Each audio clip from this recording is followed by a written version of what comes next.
We have started actually a national model in the child support court here in Wake County that I've been speaking all across the country for the last 10 years on using alternatives to incarceration.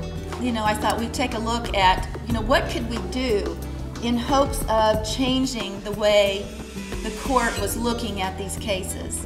What Judge Roost is doing, and Judge Rozier and Judge Cassidy and a couple other judges, they deal with the behavior, and they have to deal with the behavior because they're in jail and they're paying child support. What we want to do is come along beside that and not just deal with the behavior, but deal with the heart and deal with the spirit. And the combination of both can make a good outcome. What we want to do is give these men a paradigm shift. And when we do, guess what? Their behavior will change. And they won't have to go to jail. And a lot of what Judge Ruth said is so true.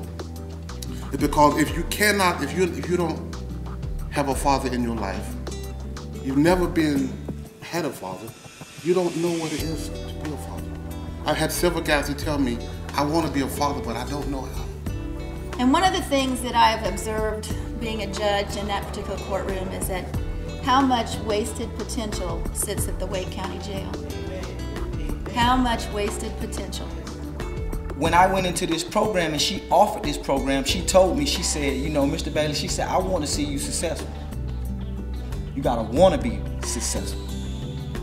And I think that's one of the reasons why I thank Judge Ruth and Mr. Glenn, because Mr. Glenn has stuck behind me 100%. He gave me his word when I spoke with him, and he has done it so far.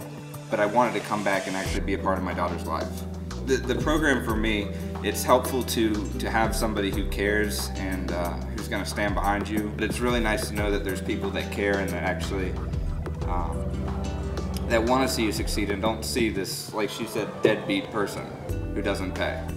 And we actually did a statistical analysis, and Dr. Rhonda Zingreff from Meredith College helped me, and this is all published, and I have a website also that I'm going to give you at the end of this so that you can all write it down and go look. This documentation came back showing that the folks that I put in the Working for Kids program, the folks that I put on electronic house arrest, there was more impact on their payment, increase, better compliance, and consistency than those we put in jail. One of the classes that we teach is legacy, where we actually bring an obituary in, which is my father, and we say, this is the life you want to live. This is what you want to live with your kids.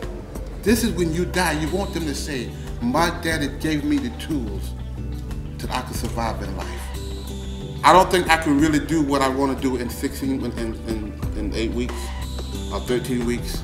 So we made it a 24-week program, and I know that's kind of long, but it's 6 months, and it's one night a week, and we get together and we talk. We got a class called Where Your Money Is Going, and we sit down and we took my budget that I had when I was a single father, well, I'm still a single father, but my budget, I got paid once a month, and how I depended on my child support check for my ex-wife. It was unnecessary, even though it wasn't a whole lot of money.